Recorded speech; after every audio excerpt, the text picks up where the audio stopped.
This week's Parshas Bo, we are discussing how Moshe Rabbeinu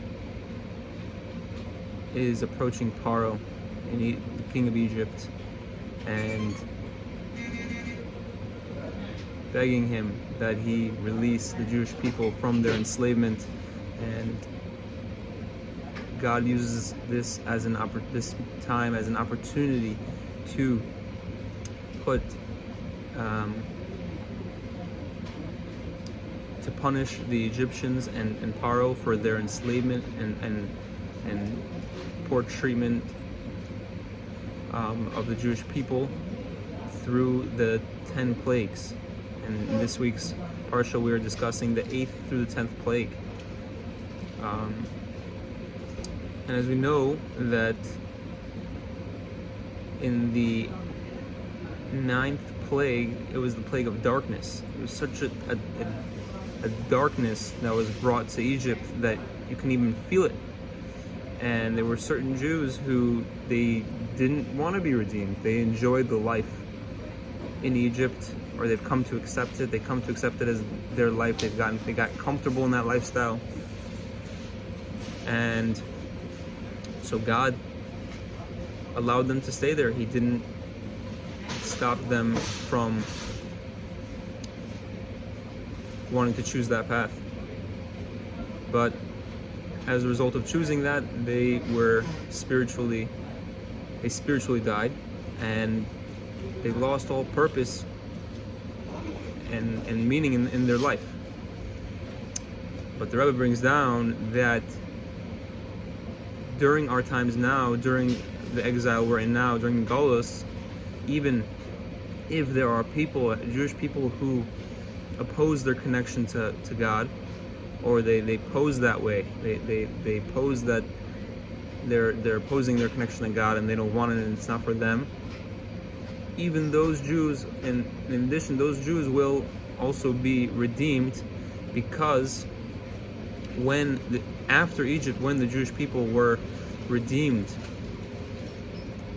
and were in the desert and got the 10 commandments on Mount Sinai, on Har Sinai, God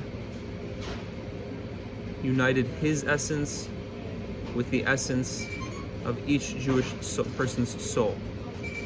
So even if someone is in complete denial of their connection to God, their essence is completely tied up with God's essence, and it can never be undone.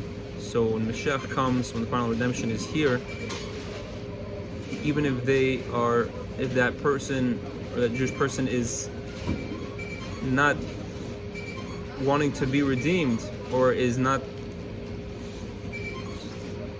wanting to live in the ways of Hashem, his essential connection that is connected to Hashem's, God's essence, will come out and be his redeeming factor. So Hashem doesn't give up on any Jew, doesn't matter who or where they're holding in their life. And the same goes for us. It's important that we don't give up on another Jew. We give every Jew love, regardless of where they're holding or how they're doing.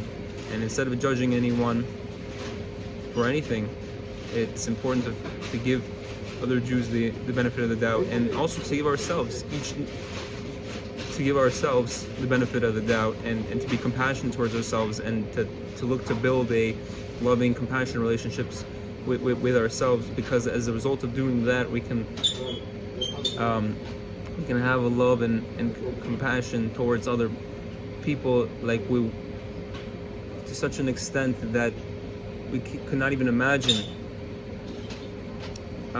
that will bring more good into this world. It starts with our relationship with ourselves, and this is really what we learn from this makkah, this plague of darkness, that even if we have another Jewish brother or sister that is going through a darkness, we need to extend our arm and hand to help them, and continue to give them that love and hope, and have hope the same way Hashem has hope in us, regardless of how it appears that we're doing.